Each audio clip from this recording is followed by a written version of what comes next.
Igreja e Convento do Menino Deus, Lisboa.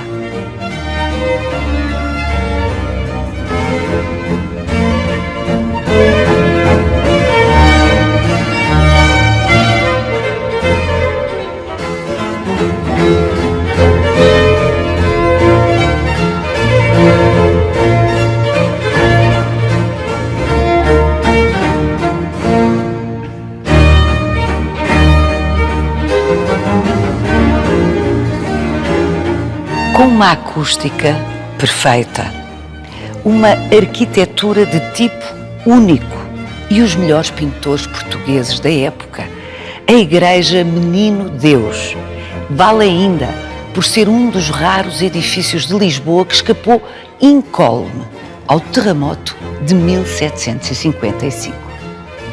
Encomenda de Dom João V, o rei magnânimo, que aqui veio lançar a primeira pedra em 1711, a Igreja Menino Deus está entre as melhores peças do património português do século XVIII.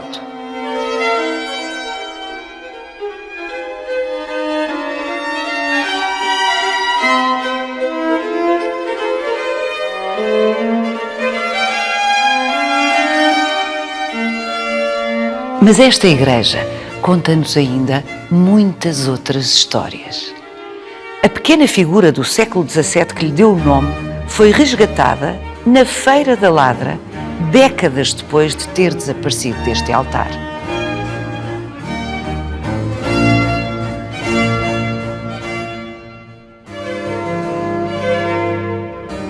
Os restauros que decorrem na igreja foram pagos com as doações de cidadãos mobilizados, entre outras coisas, pelos concertos de música antiga que aqui se têm oferecido à comunidade.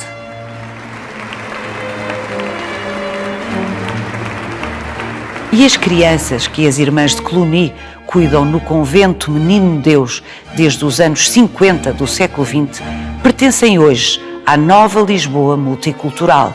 São filhos de 10 nacionalidades distintas que habitam na vizinhança. Vai querer saber mais? Venha connosco nesta visita guiada.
Esta tela representa São Francisco a escolher a vida religiosa.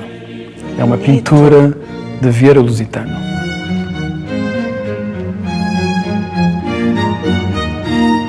Uma das coisas extraordinárias nesta igreja é exatamente a presença de pintura de grande qualidade. Isto é uma espécie de galeria de arte do rei Dom João V. Exatamente. O Dom João V fez esta encomenda de 12 telas de grandes dimensões para esta igreja. Aqui trabalharam 8 pintores, 6 portugueses, 1 italiano e 1 espanhol.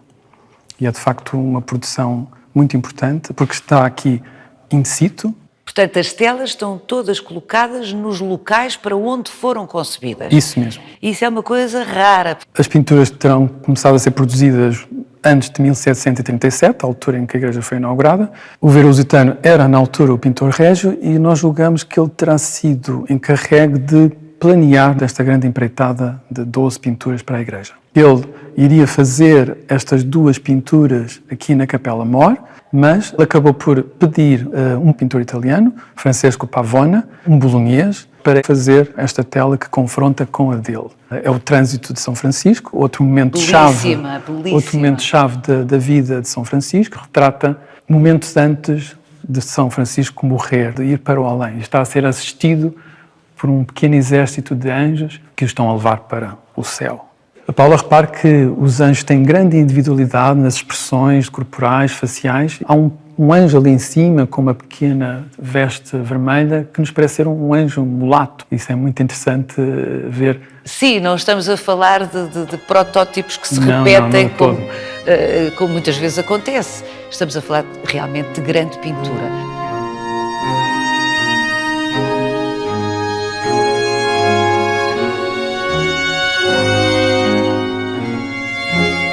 Terá levado o pintor Vieira Lusitano a prescindir de fazer as duas pinturas na Capela Mor e ter dado uma delas a outro pintor?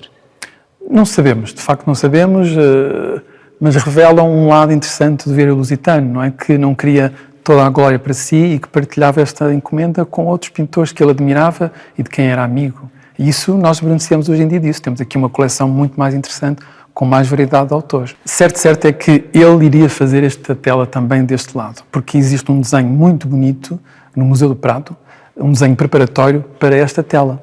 E, portanto, sabemos que ele ia de certeza fazer estas duas telas, mas a dada altura então pediu ao seu amigo italiano de Bolonha para fazer esta pintura.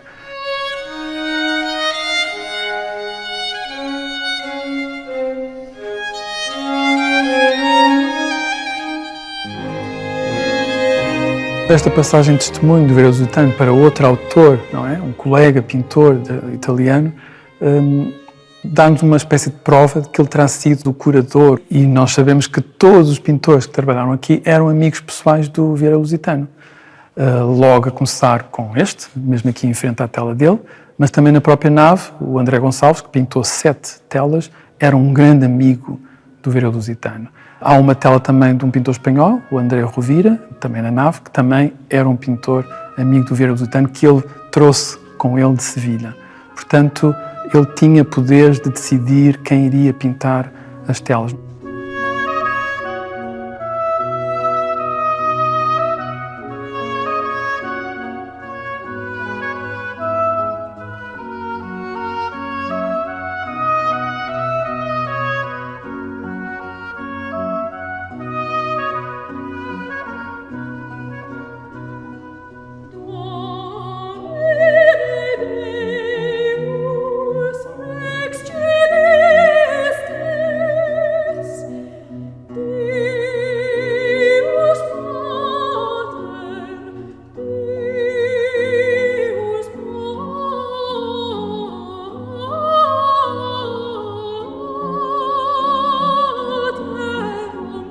Provavelmente os temas estariam já decididos pela própria Ordem de São Francisco, como é evidente, não é? Que era a ordem que tutelava este complexo, o convento, à época também um hospital. Exato. E aqui a igreja, Ordem Terceira de São Francisco de Chabregas, porque Exato. havia várias na cidade. A igreja tem 5 telas dedicadas à vida de São Francisco, não é? Ou à Ordem Franciscana.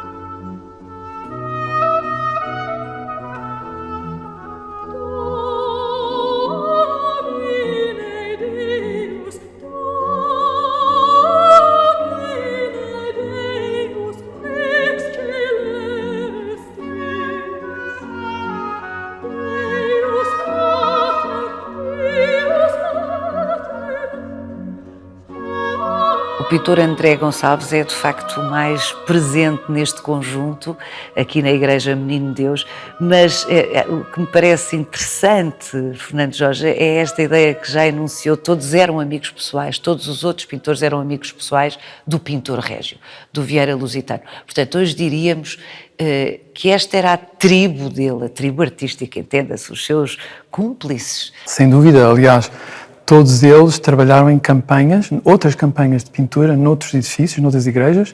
O André Gonçalves, antes de vir para aqui, esteve em Mafra a pintar muitas telas para Mafra, onde também esteve o Vieira Lusitano e outros pintores, não só portugueses, mas também muita pintura italiana que também veio na altura para Mafra. Portanto, o André Gonçalves também pôde ver ao vivo grandes mestres da pintura italiana Porque ali. o André Gonçalves, destes pintores todos, presentes aqui na Igreja Menino Deus, é o único que não estudou em Itália. Exato, ele nunca estudou em Itália, nunca saiu do país, ao contrário de todos os outros, não é?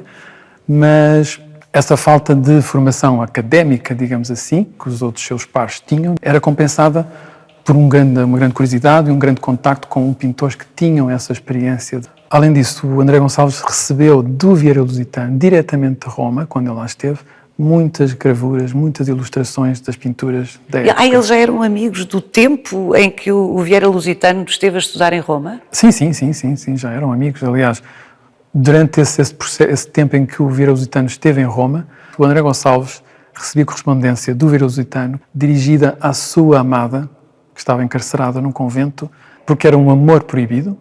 E nessa correspondência, o Vieira Lusitano enviava-lhe também muitas gravuras italianas das pinturas da altura, que, no fundo, era a fonte principal do André Gonçalves para a sua obra. Aliás, o André Gonçalves tem aqui uma pintura que é talvez a melhor que ele fez aqui para a igreja, que é uma cópia, uma interpretação dele, digamos assim, de uma famosa pintura do Rafael, do Arcanjo São Miguel, que está atualmente no Museu do Louvre. Muitas vezes era uma exigência do encomendador, que encomendava-se uma cópia de uma particular pintura.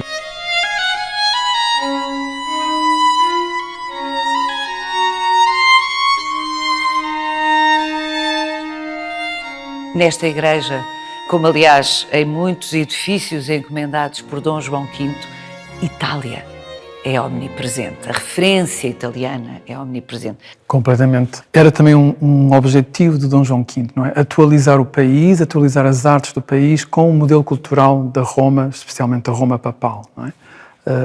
Não é por acaso que o Vieira Lusitano, ele próprio, com 13 anos de idade apenas, foi estudar para Roma e lá ficou até aos seus 20 anos. Como é que isso aconteceu?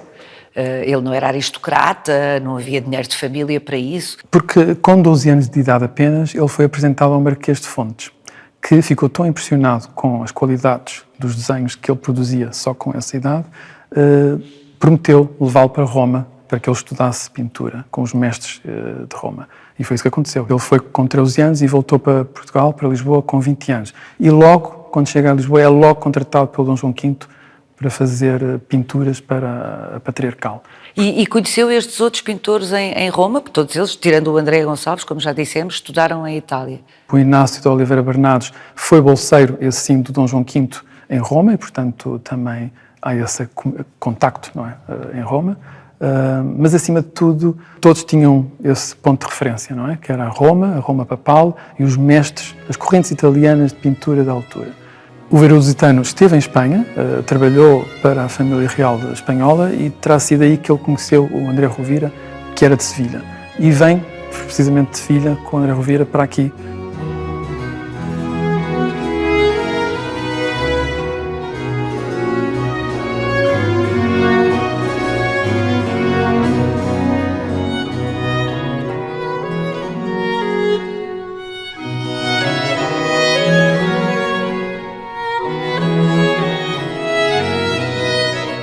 Chegaram até nós vários desenhos preparatórios do Vieira Lusitano para esta tela, o que revela um método de trabalho do Vieira Lusitano que ele aprendeu em Itália, com muitos desenhos de preparação, provavelmente tinha modelos vivos para preparar as suas pinturas, por isso é que o resultado é tão deslumbrante.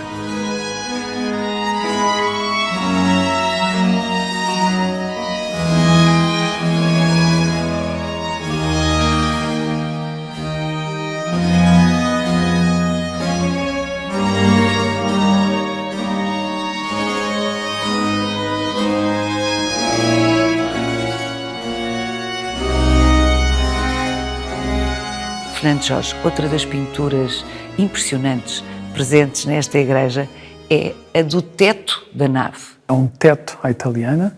Nós sabemos que em 1710 veio para Lisboa a convite de um grupo de mercadores portugueses a viver em Itália, um pintor chamado Vincenzo Baccarelli. Ele veio precisamente para pintar tetos em Lisboa, formou vários pintores cá em Portugal, em Lisboa em especial, e este teto é, na verdade, a produção de 3 pintores portugueses que estudaram, são discípulos do Vincenzo Baccarelli. É um teto com o efeito conhecido por trompe-l'œil, o engano do olho, ou seja, arquiteturas fingidas, em pintura, evidentemente, mas tem ainda outra particularidade, uma efetiva tela ao centro, não é fingido, não é pintura fingida, é uma tela, não é? Exato. Há uma zona que é essa pintura de ilusão, de ilusionismo, não é? Criar esta ilusão de verticalidade que era tão cara ao barroco, mas ao centro temos um quadro recolocado, é a maior pintura da igreja, e isso de facto é uma originalidade até portuguesa, porque nisto não acontecia tanto em Itália. A sério? A sério.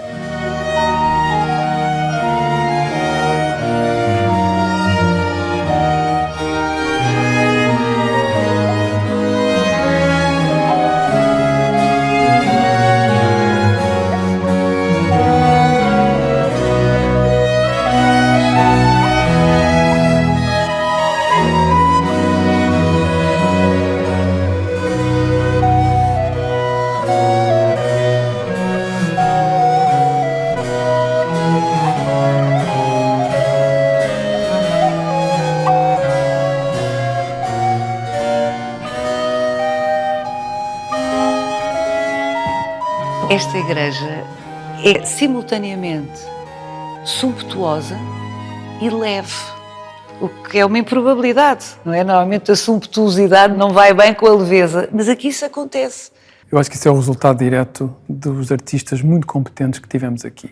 Logo a começar pelo arquiteto, que concebeu um espaço que de facto tem umas proporções únicas. A altura da igreja, o comprimento, a largura, nada é por acaso, foi tudo muito bem estudado e por isso é que temos aqui este espaço tão harmonioso, como diz, luxuoso, mas ao mesmo tempo festivo, teatral e acolhedor. Obra de arte total, que neste caso é uma obra paga pelo rei. E pelo rei, um dos reis mais ricos que Portugal conheceu, Dom João V, que faz esta obra em casa alheia, porque este terreno pertencia à Ordem Terceira de São Francisco de Chabregas. Isso mesmo. Para compreendermos esta igreja, temos que compreender o encomendador. Quem era este jovem monarca que subiu ao trono com apenas 17 anos de idade e aos 20 anos já está a patrocinar a construção desta igreja? Primeiro temos que perceber a mentalidade da época, era central da sociedade a religião, principalmente na corte e na casa real, mas, coincidência ou não, a verdade é que o Dom João V esteve aqui em julho de 1711 a lançar a primeira pedra da igreja e no final desse ano, em dezembro, nasce de facto o primeiro filho do casal. Uma menina, a futura princesa... Não era exatamente o que ele teria querido, não é? Teria querido um rapaz, mas... Era a princesa Maria Bárbara de Bragança.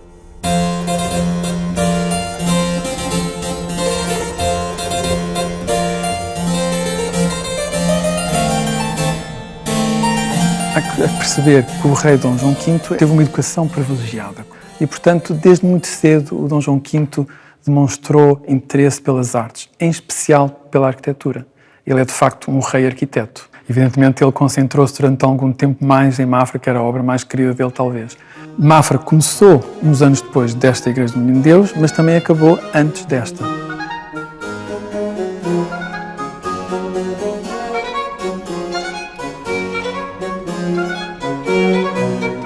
O rei Dom João V herdou um reino em paz. Tinha acabado a guerra com Espanha e, portanto, ele tinha à sua mercê um país com grandes recursos financeiros, o ouro que estava a chegar do Brasil, os diamantes também, e, de facto, só com esses grandes fundos é que era possível empreender obras como esta. Só para Paulo ter uma ideia, nós aqui temos aplicado folha de ouro muito pura, as análises revelam isso, sobre a madeira, a talha dourada, sobre a pedra e sobre metais.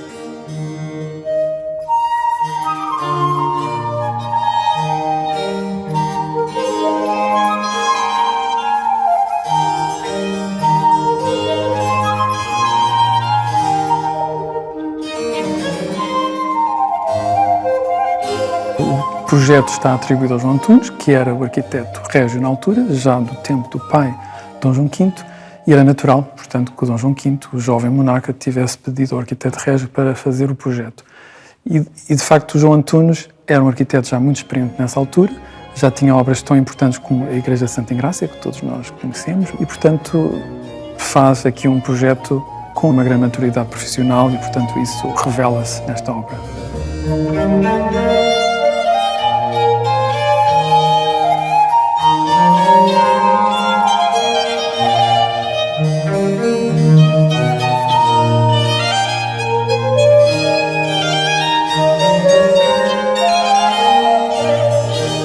O historiador Paulo Varela Gomes, que fez a investigação sobre esta igreja, que continua a ser a investigação / texto de referência, até hoje, sobre a Igreja Menino de Deus,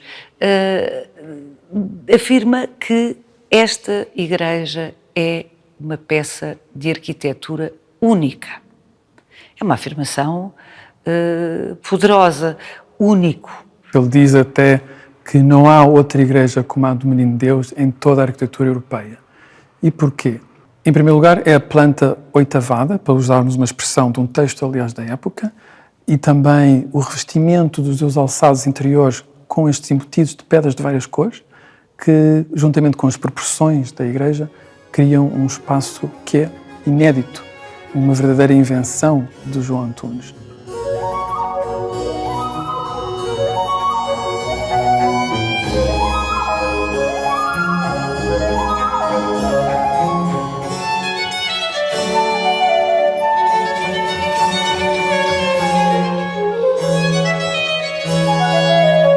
O Paulo Varela Gomes demonstra que este tipo de planta não tem origem nem na arquitetura da antiguidade, nem nos livros de arquitetura contemporâneos. Contemporâneos da igreja. Da obra, exatamente. Há igrejas parecidas em Portugal e em Itália. As que restam são parecidas, mas não são comparáveis a esta que temos aqui. Há documentação que nos diz que logo a seguir ao terremoto, as paróquias de Salvador e de São Tomé vieram para aqui e também os cônegos da Sé também se instalaram aqui logo a seguir ao terremoto. Portanto, não é de excluir que, logo a seguir ao terremoto, esta tenha sido uma das poucas igrejas no centro de Lisboa que pôde ter culto.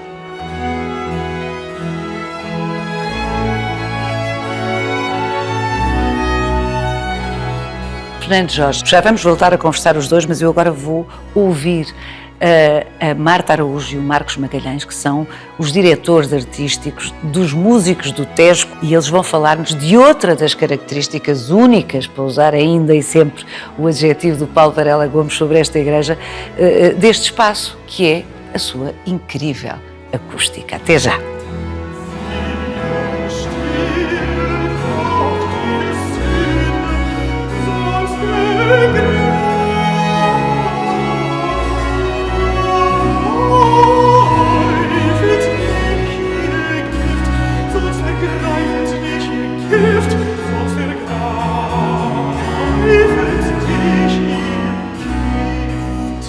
A Marta e o Marcos são os diretores artísticos e musicais dos músicos do Tejo, cujo concerto temos estado a ver e a ouvir, um concerto que fizeram aqui nesta igreja, um dos vários que fizeram aqui nesta igreja, e eu tenho à cabeça uma questão para vos colocar. Esta acústica extraordinária foi produto de uma estratégia deliberadíssima ou foi um acidente feliz desta arquitetura? Eu acho que eles, quando faziam uma igreja, eles pensavam muito bem em todos os aspectos. Era muito importante o som na igreja porque havia muita performance. Era muito importante perceber-se bem o que o padre estava a dizer, o orador, e havia muita música sempre nas igrejas.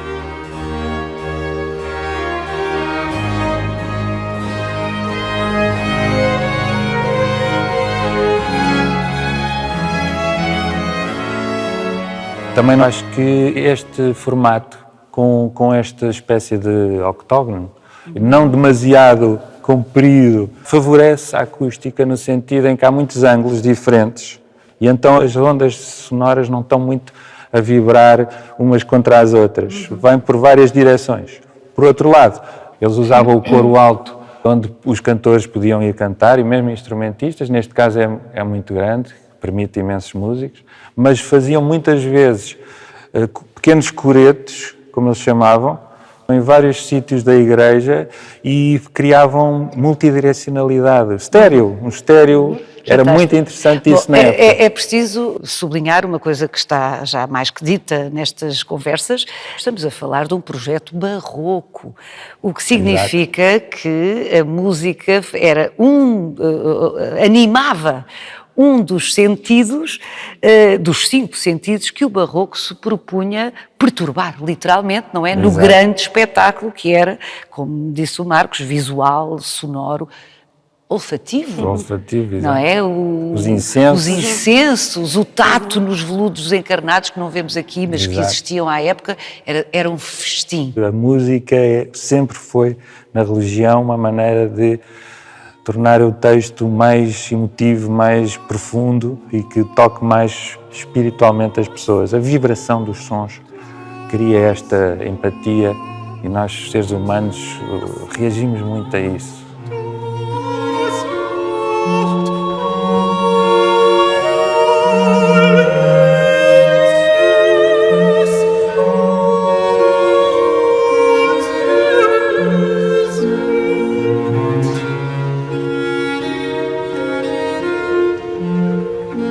Ter-se ouvido Bach aqui, nesta igreja? É muito pouco provável que o grande compositor, o mestre do Barroco, Johann Sebastian Bach, fosse ouvido nesta igreja, porque Bach era protestante. E, portanto, nunca nos lembramos disso, pois é, sim, claro. Da doutrina, da corrente luterana.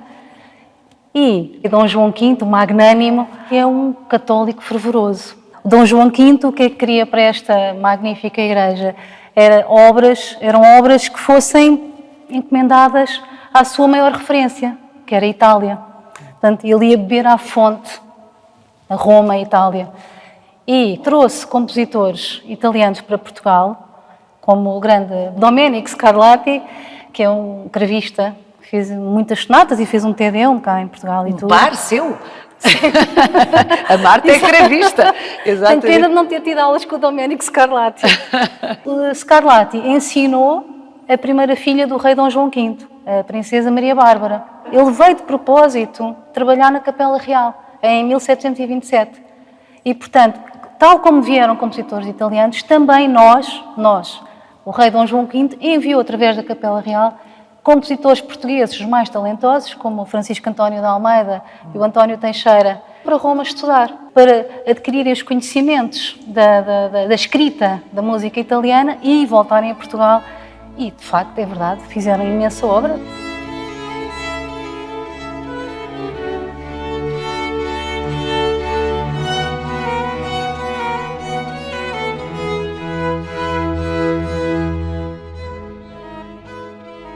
Scarlatti começou muito cedo por servir a Princesa Maria Bárbara, ensinou-lhe cravo, e quando a Princesa Bárbara foi para a Espanha, o cravista e compositor Scarlatti... há que dizer? Sim, Domenico Scarlatti acompanhou-a até ao fim da sua vida. Portanto, Bach não era tocado na Igreja do Menino Deus, nem nas outras igrejas portuguesas, não só pelos motivos religiosos que já referi, mas também porque não era um compositor muito conhecido, por estranho que pareça.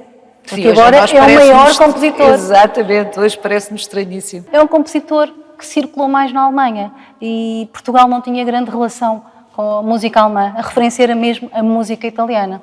Os dois vieram a falecer no mesmo ano, em 1750, em julho. Bach e Dom João V. Faleceram no mesmo ano e não consta que se tenham conhecido.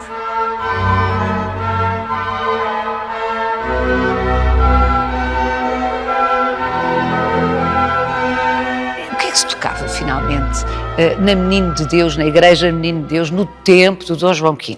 Pelo que sei, só temos um documento que fala de música em relação a esta igreja, que apareceu na Gazeta de Lisboa, que era uma espécie de jornal, um pré-jornal que havia naquela época, e que noticiou a inauguração desta igreja e diz o seguinte: ouviu-se um Te Deum com cantores e instrumentos. Um Te Deum, que era uma parte dos textos religiosos que servia sempre para momentos de festa e de grande importância e de solenidade, e foi posto em música não só em canto gregoriano, que era a versão mais simples possível, mas com instrumentos e cantores. Muito mais imponente, portanto, pelo que nós sabemos de outras igrejas onde também se fizeram Te Deums, o compositor normalmente fazia para aquele efeito e depois gostavam muito de justamente ter os tais 4 coros ou solistas num lado. Eu adoro essa ideia que o Marcos Coros nos no descreveu outro. de uma espécie de estereofonia. Exato. Isso era muito importante. Muitas vezes até há descrições da época em que o próprio público também podia cantar em algumas partes do canto gregoriano, e então havia uma grande profusão de sons, e também o facto de onde vêm os sons também era importante, porque quando vinha muito de cima, muitas vezes queria indicar que eram os sons celestiais dos anjos. Ou seja, tudo tinha significado. Podia ter esse significado. Neste caso, como há uma grande proximidade, penso que era um sítio ideal para fazer esse tipo de jogos multiespaciais do som. Eu agradeço imenso esta breve conversa, Marta, Marcos. Vou continuar a conversar com o Fernando Jorge, que é da cooperativa Largo Alto, que é quem tem organizado precisamente os concertos aqui na Igreja Menino Deus.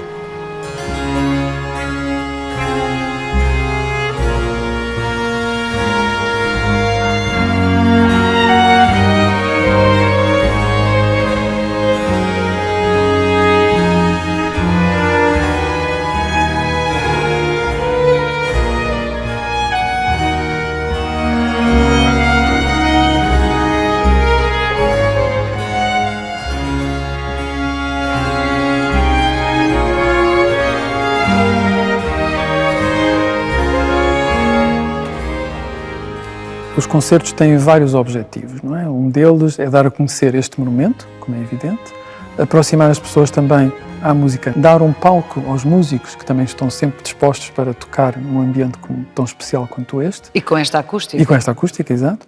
E para além disso, claro, é uma forma também de angariar alguns fundos para os restauros que precisamos de fazer aqui.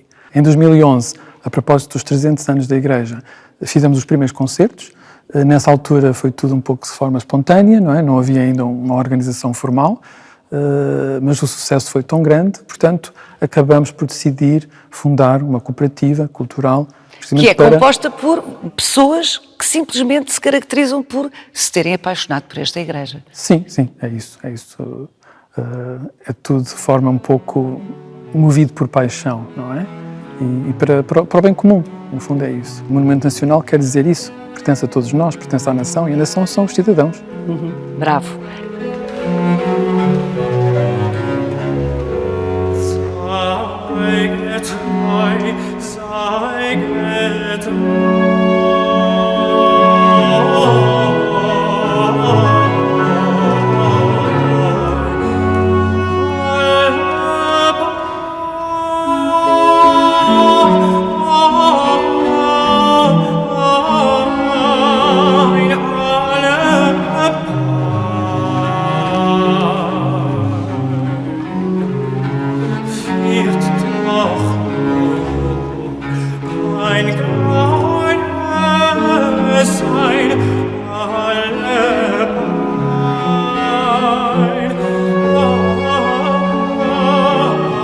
No final dos concertos, se gostaram, as pessoas são convidadas a fazer um donativo.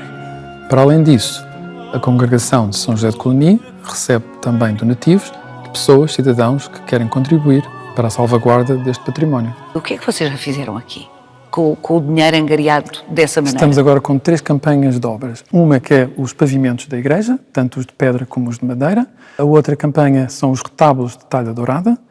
E a terceira são a estatuária devocional, que também já iniciamos esse restauro. Um edifício desta natureza, com esta qualidade que já tivemos a ver, é verdadeiramente entusiasmante para um conservador-restaurador tocar, executar trabalhos de restauro. Eles são verdadeiros enfermeiros, altamente qualificados, que estão aqui com os seus gestos, a repetir os mesmos gestos dos nossos antepassados, os artífices, os artesãos, os artistas que estiveram aqui a trabalhar nesta igreja há 300 anos. Há 300 anos. Isso é muito especial. É fantástico. Ich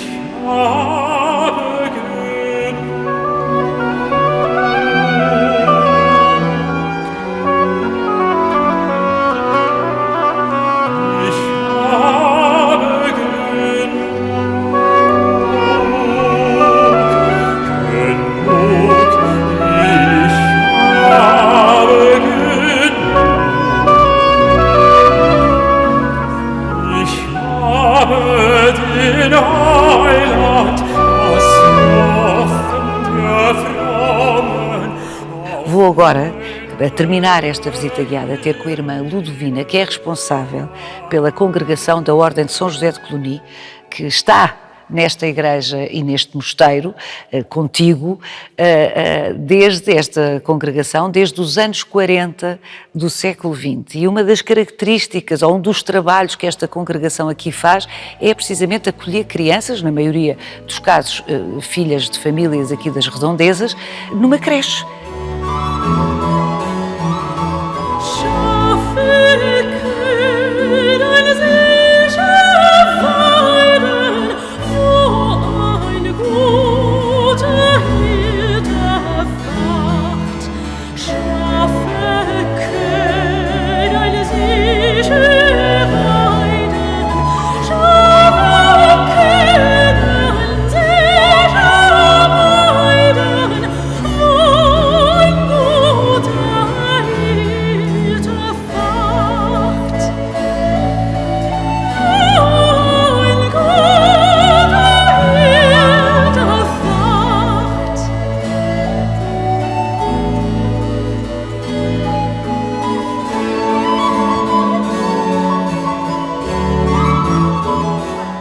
Irmã Ludovina, quem diria que quando aqui chegaram, isto era uma ruína, não é? Era sim.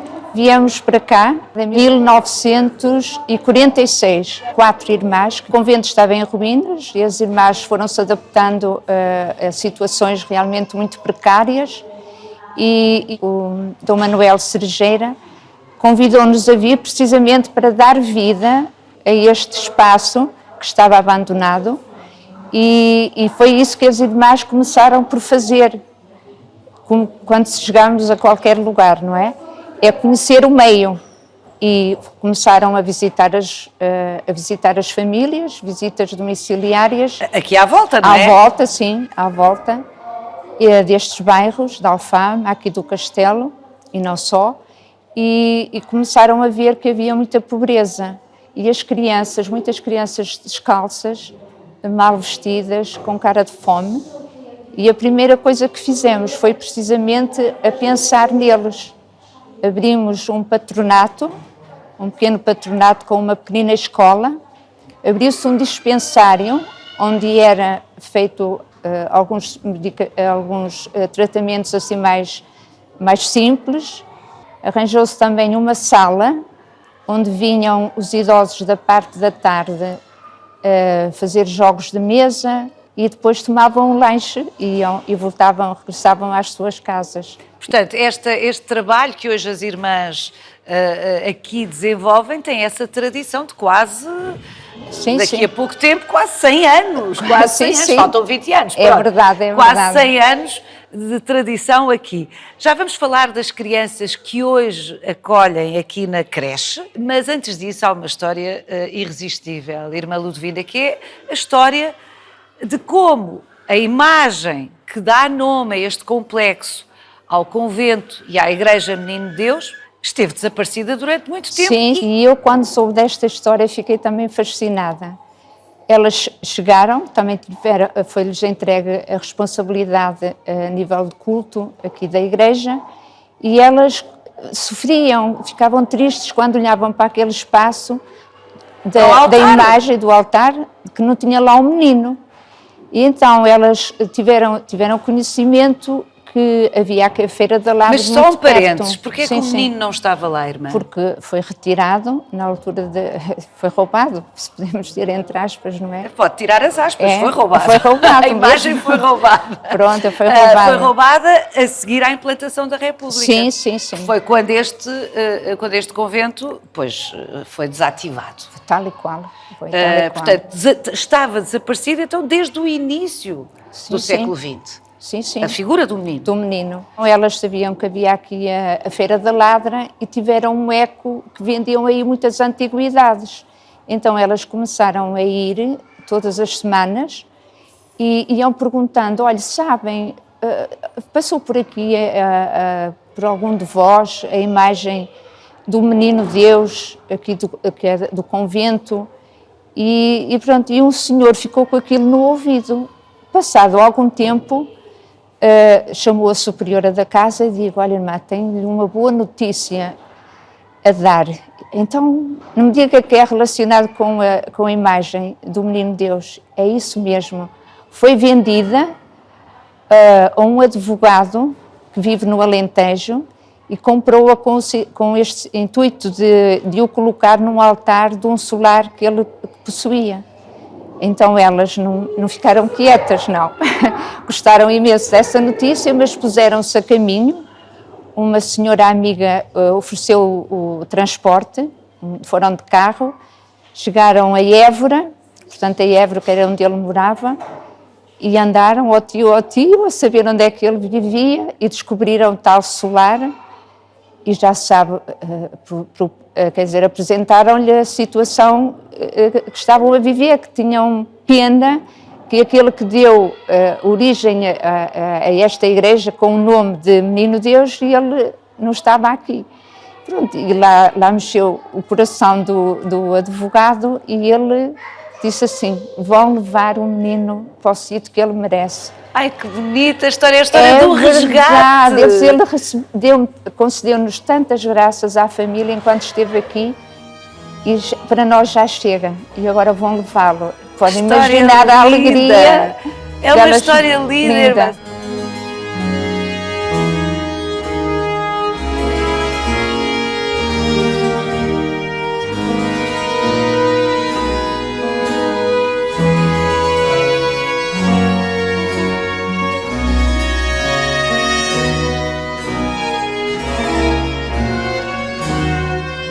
Na sequência dessa história bonita que acaba de nos contar, irmã, acho que temos que acabar esta visita guiada com a prova de que é possível uma coabitação pacífica, luminosa, positiva, produtiva entre as mais diversas religiões, culturas. Quantas nacionalidades estão aqui em presença hoje nesta creche? Hoje temos aqui neste espaço 96 crianças, de 1 aos 5, 6 anos, e de 10 nacionalidades. 10 nacionalidades. E presumo que não digo tantas religiões como o número de nacionalidades, mas diversas religiões. Temos diversas religiões, sem dúvida. Então isto várias. Na prática, como é que se gere? Não estou a falar entre as crianças, porque as crianças dão-se bem em qualquer circunstância. Estou a falar irmãs católicas. Sim, esta escola... Chegam a uma festa religiosa, a Páscoa, o Natal, são festas cristãs. Como é que as irmãs interagem com as crianças, por exemplo, muçulmanas, que aqui têm? Sim, temos. A irmã que dá o despertar da fé, às vezes até pede trabalhinhos para os pais fazerem em casa. Uma flor a pintar, mas sempre... na linha da amizade, do amor ao pai e à mãe, como Jesus também teve com São José, com Nossa Senhora, portanto, sempre e eles colaboram, portanto, interagem também. Os próprios pais? Sim. Estamos a falar de países como o Bangladesh, o Nepal. Sim, temos. Marrocos, que Marrocos é uma coisa inesperada, também, não é? Temos. Depois Palopes, como é evidente, sim, países de expressão. Sim, Guiné-Conakry. A finalidade é precisamente que eles descubram e vão aprendendo nesta interação no respeito mútuo. Muito obrigada pelo trabalho que fazem aqui.